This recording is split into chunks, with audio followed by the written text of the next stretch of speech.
On est avec Catherine Pelletier, Anna-Maria Bibeau et Nathalie Jourdain et on parle des vêtements.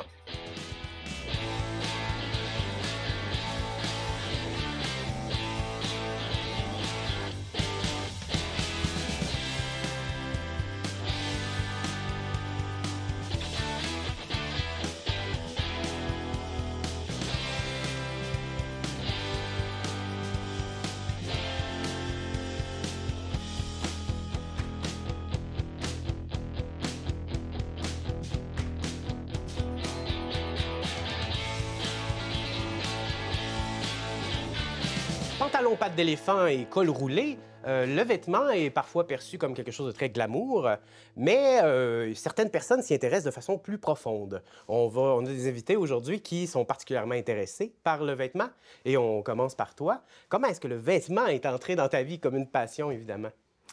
Je pense que comme toutes les petites filles, j'habillais mes poupées. Ah ouais, hein? Je voulais un look particulier, quelque chose d'un peu plus spécial. Ensuite, on dépoussière une vieille machine à coudre de la grand-maman.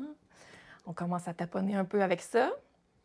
Je me rappelle qu'au secondaire, je me cherchais une certaine jupe, un style particulier. Je faisais les magasins, je la trouvais pas.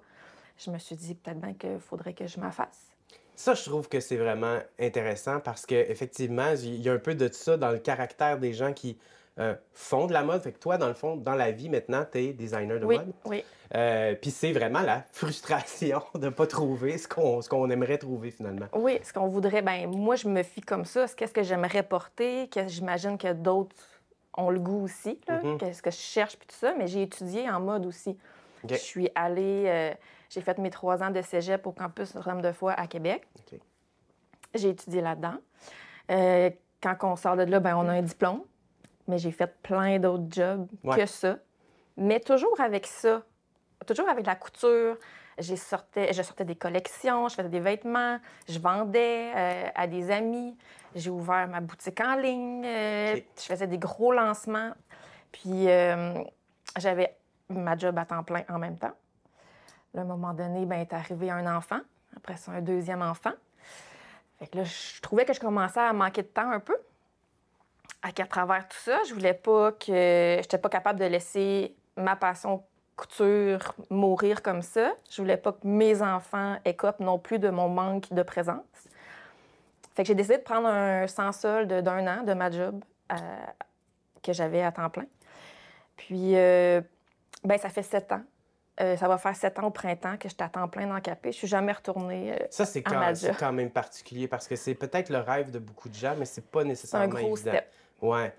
On reviendra aux milliards de dollars que tu fais.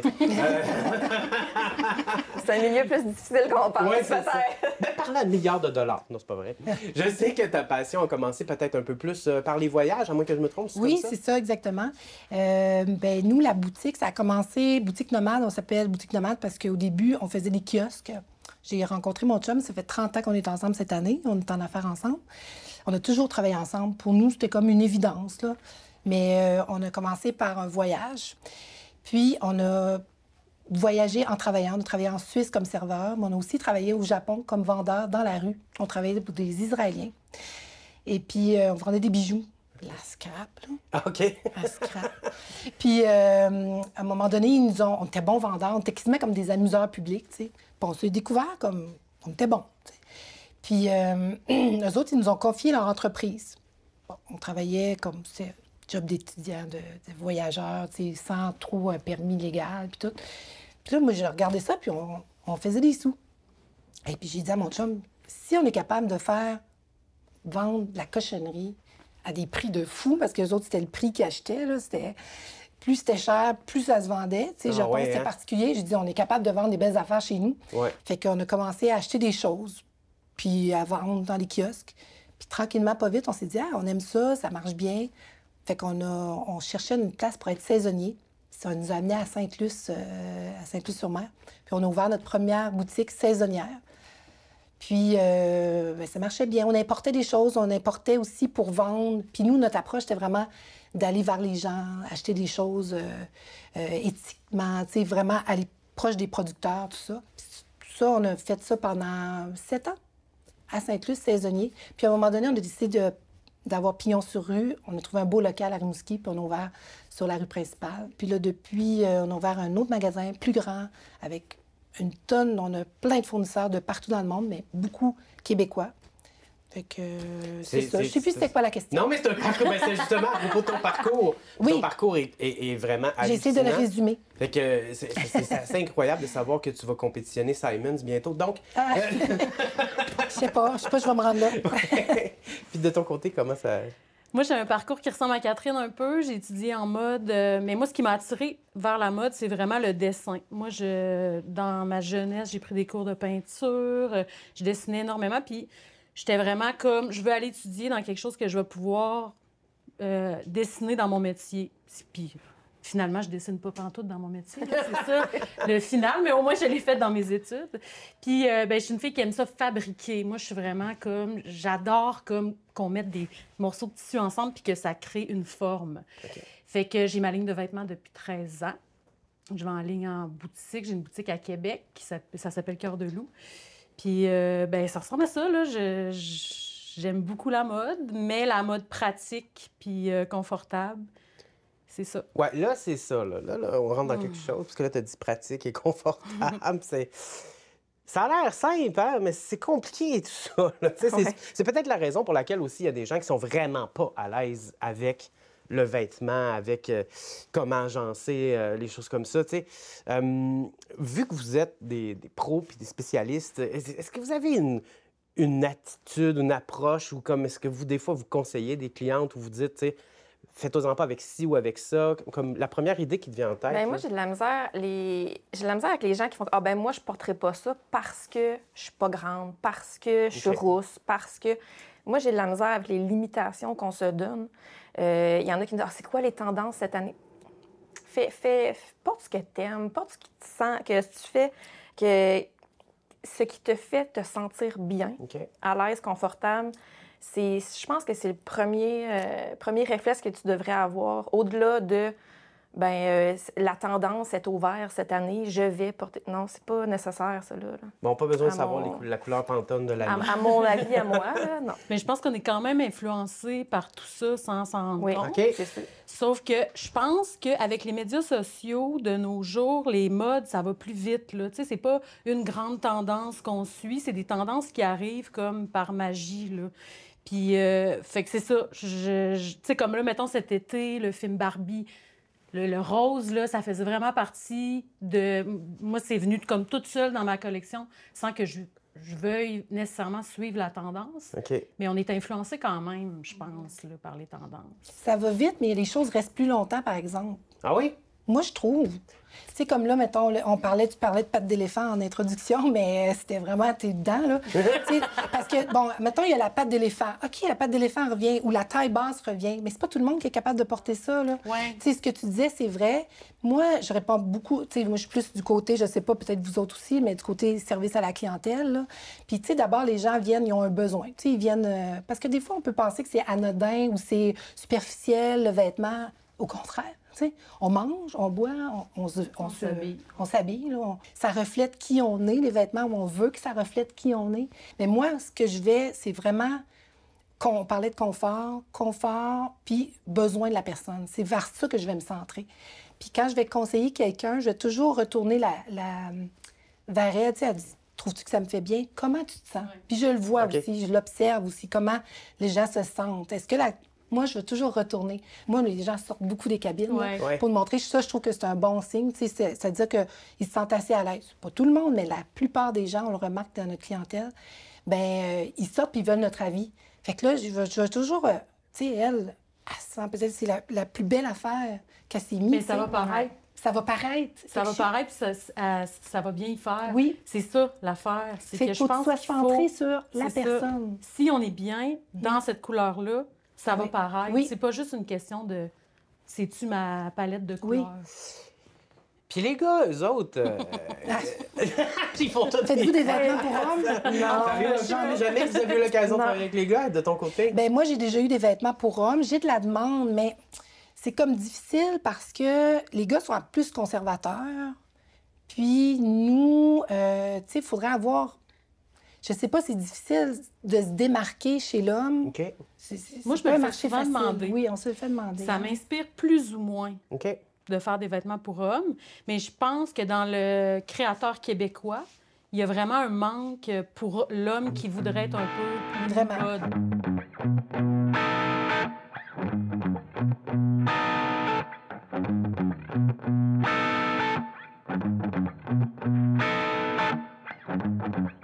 L'affaire avec les vêtements, c'est que faut que tu trouves ton style. Moi, ça a pris du temps avant de trouver ça. Bon, là, vous allez me dire que c'est assez simple. Hein. C'est du noir par-dessus du noir. Mais moi, ça a pris un bout avant de me rendre compte de ça. J'ai eu bien des phases. Moi, j'ai eu ma pause, j'avais trop de colliers. Tu sais, j'ai essayé ça. Parce que trouver ton style, c'est tu pitches des affaires sur le mur jusqu'à temps qu'il y ait quoi qui colle. Je pensais que ça m'allait bien, mais je me le suis fait dire assez vite que comme, hey, tes colliers, ça fait cling, cling, cling quand tu marches. Puis je suis comme, ouais, mais c'est comme mon style. Puis le monde était comme, non, ça gosse visuellement, puis ça gosse auditivement. Comme. Fait que là, j'étais comme, ok, ben trop de colliers, ça marchera pas. J'ai eu ma période camisole. Le monde était comme, non, on veut pas voir les dessous de bras. Tu sais, mettons, les dessous de bras, c'est quelque chose qui devrait être caché, surtout chez toi. Puis je suis comme, ok, ben là, un peu de respect, là, ok, là, je cherche mon style, moi. Et j'ai eu ma phase short trop courte, là. Tu sais, les genres de shorts en jeans, là, qui arrivent comme juste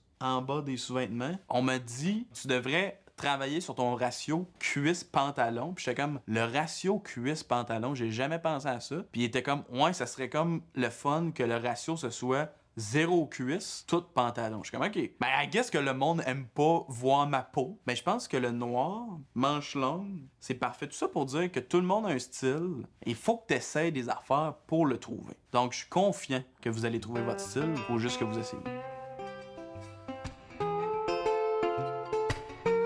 J'ai fait une blague tantôt, je disais que tu faisais des milliards de dollars avec ça. Mais on s'entend, c'est quand même très impressionnant que tu aies réussi à vivre de ça, finalement. Ben, j'en suis même étonnée, moi aussi. Là. Ça fait aussi longtemps que ça perdure. Puis, à cause de la pandémie, le fait à la main, le québécois, l'achat local a comme eu une belle montée. Là. C'est assez impressionnant. Moi, je ne reviendrai pas en arrière à avoir ma job, quand même que c'est plus qu'une job à temps plein, ce qu'on a là. Ça lâche jamais. Ouais, quand tu te réveilles le matin, des fois, la fin de semaine, tu penses à des c'est trucs. que ça. Là, je suis très contente d'avoir sorti mon atelier de ma maison. Pendant la pandémie, j'ai sorti mon atelier. Je manquais d'espace. Fait que j'ai loué un local qui est maintenant... Mon atelier est maintenant Pignon-sur-Rue à Cacouna. Ça a fait une belle coupure entre la vie de famille et la vie de travail. Parce que, tu sais, un dimanche après-midi, je pouvais comme, je vais juste aller finir. Puis là, tu restes là jusqu'à pas d'heure. Là. Ouais. Là, c'est coupé. Fait que ma vie de famille est à la maison, ma vie de travail, là, j'ai une belle coupure là-dessus. Mais sinon, c'est plus que du 9 à 5. Mais là. même s'il y a un intérêt plus grand pour le produit québécois ou fait main, c'est quoi ton plus gros défi? J'imagine, c'est quand même de te faire connaître, que le plus de gens possible voient. Oui. Puis comment tu y arrives, en fait? Bien, le bouche à oreille, les réseaux oui. sociaux aident beaucoup. C'est des belles et bonnes clientes qui en parlent en bien, qui vont aller chercher comme, c'est eux autres les meilleures ambassadrices. C'est donc bien beau ce que tu portes. Oui, c'est du capé. J'ai pris ça. Regarde son site. C'est une designer québécoise. Elle est là. Puis là, c'est ça qui fait boule de neige. Okay. Mais l'enjeu est réseaux sociaux ces temps-ci. Il faut être présent. Il faut publier souvent. Il faut avoir de la nouveauté. Il faut toujours mettre des stories. Tous les jours. Ouais. Mais est-ce que. Mais le défilé de mode, ça, c'est pas dans. Moi, j'ai eu une période. Toi, t'en as-tu déjà fait des défilés? Bien, la pandémie m'a arrêté mes événements. Moi, j'ai arrêté avant parce que je faisais 2 défilés par année. Si on calcule, là, mettons, un défilé, une sortie sur le catwalk de 30 secondes, bien là, ça veut dire que ça prend combien de morceaux pour que ça dure une demi-heure, là? Ouais. Puis des fois, il y a 2 morceaux. Fait que ça prenait énormément de vêtements, puis énormément d'énergie. Travailler avec beaucoup de bénévoles parce que là, c'est pas un métier que... C'est ça, que tu fais des milliards. Là. Ouais. Fait que trop d'énergie, tu sais, on porte tellement de chapeaux qu'à un moment donné, faut que tu choisisses ton chapeau, c'est ça. Puis où toi, t'es le meilleur. C'est ça, tu disais, tu designs, mais tu fais le vêtement en lui-même aussi. Ben oui, on fait les les patrons. Après ça, on fait les vêtements. Moi, je vends des grandeurs, mais je vends aussi en sur-mesure. Fait que là, c'est le site web, le suivi avec les clientes, la boutique. Gna, gna, gna, gna. Ouais. Tu sais, ça finit jamais. Ce qu'on voit aussi, là, ce qui est les grands défilés puis les collections parisiennes puis tout ça, là, c'est pas la réalité. Ah là. non, c'est pas la réalité. Non, ça donne du beau rêve puis tout, là, mais c'est pas du tout ça qui se passe, là. OK. C'est pas pratique, là. C'est pas des vêtements c'est pratiques. zéro que tu peux pratique. porter à tous les jours. C'est pas abordable. C'est quoi, là, c'est ça? juste que Si ça tu tape à l'œil, investis là. dans un vêtement québécois qui coûte plus cher que le chipette en ligne, là, ben c'est sûr que tu veux qu'il traverse les saisons, tu veux qu'il soit confortable, tu veux le porter. Fait que Tu je veux le pense que c'est garder. ça, Fait que là. tu fais attention aussi fait que quand tu investis. C'est pas, tu sais, comme le flafla. En tout cas, moi, c'est moins ça, là.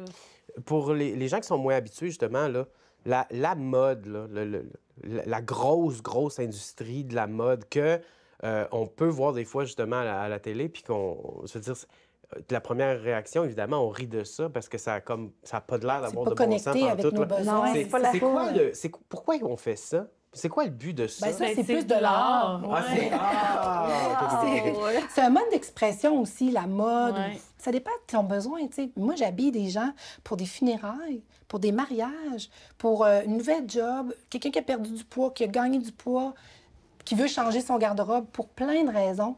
Fait que, puis différentes personnes, puis c'est ça qui est beau aussi, on ne sera pas tous habillés pareil.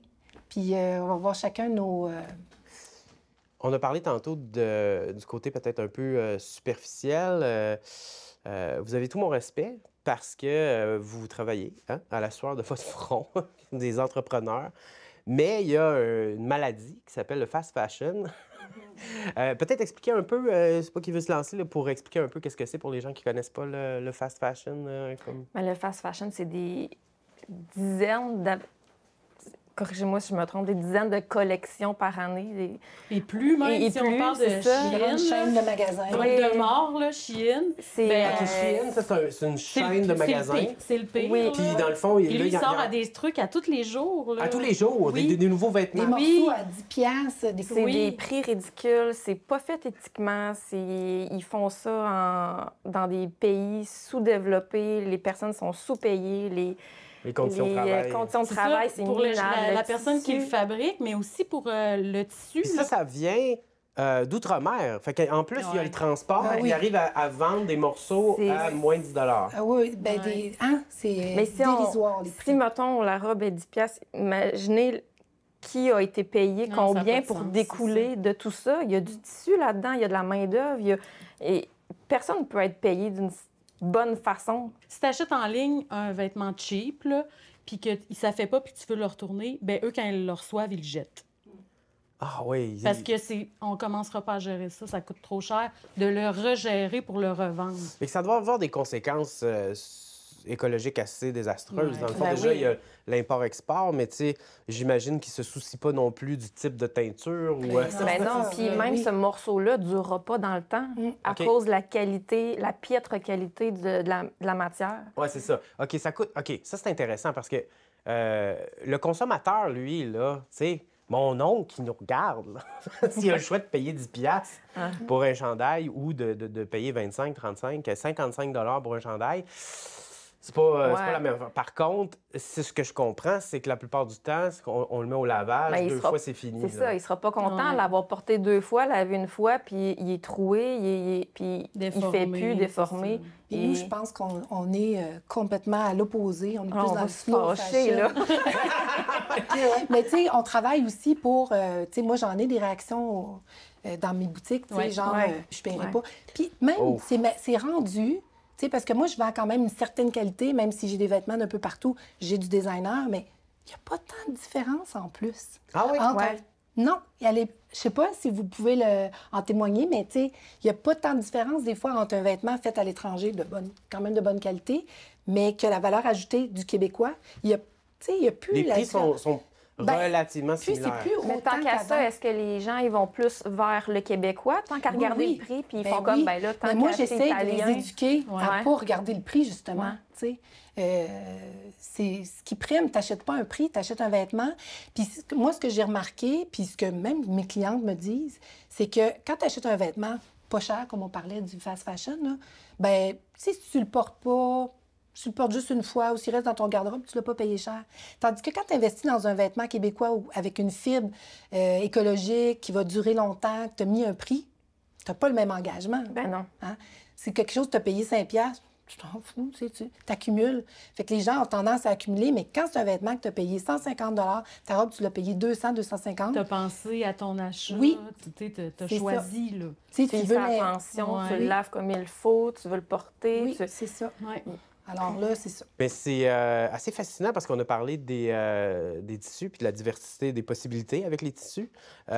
Mais il y a aussi l'humain à l'intérieur de ça. Il y a une certaine diversité corporelle qui, avant, n'était pas... je sais pas, peut-être je me trompe, mais j'avais l'impression que c'était peut-être pas autant pris en compte. On essayait de rentrer les gens dans des moules ou dans des corsets, par exemple. Oui, tellement. C'était pas mis de Ça l'avant. existe encore un peu la version des corsets Mais avec est-ce que c'est une encore mettre ouverture quelqu'un, ou c'est difficile encore? Je pense qu'il y a une partie du monde de la mode qui est encore de mettre des gens dans un moule. Tu sais, si on va dans des magasins dits de taille régulière, là, ils vendent, mettons, X small à X large, là, c'est comme des fois, là, il y en a un qui est dans le backstore, là. Ah oui. Mais en réalité, là, j'ai pas de statistiques à te dire, là, mais la femme québécoise, elle ne fit pas là, nécessairement dans du X-Small. Là. La masse, c'est large X-large. Fait que ces gens-là, ils s'habillent où, là? Ils tombent comme dans un flou. Puis après ça, il y a les tailles plus. Mais moi, tu sais, par rapport à ça, là, je suis d'accord avec toi. Puis, tu sais, en même temps, on peut pas demander à toute la population de fitter dans 5 grandeurs, de X-small à Ça, X-large. c'est vrai, c'est intéressant, oui. C'est ça. Ça peut pas... Mais moi, je le vis en boutique. Ouais. J'ai du X-small à du double X-large. Puis, ce qui me reste, c'est soit du X-small ou du XX large ou du X-large, même du large. Moi, je porte X-large. Je suis grande, hein? Fait que c'est pas... Il n'y a pas juste un type de corps qui fit dans l'X-large, là, tu sais, ou Non, dans le non, large. Puis des on fois... se fait une idée. Puis, on est plus petite, plus grande. Puis, il y a aussi qu'on était... moi, j'achète un vêtement, il faut qu'il fit tout de suite.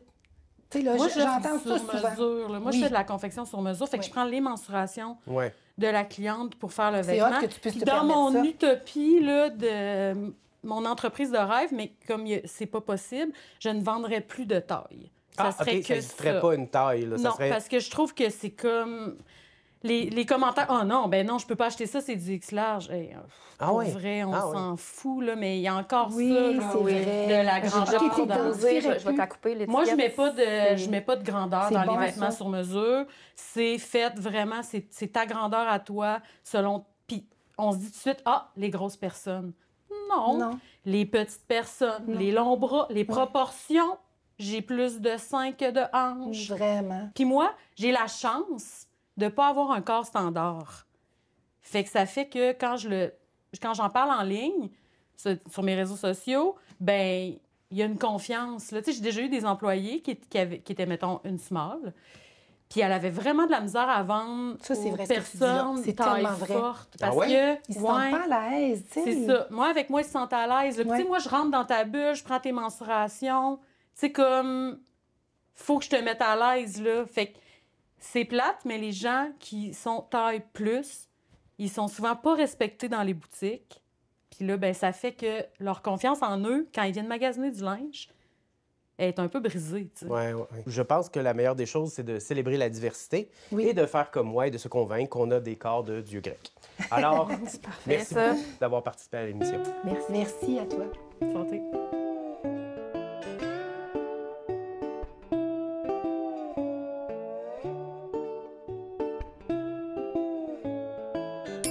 On est-tu bien sans vêtements?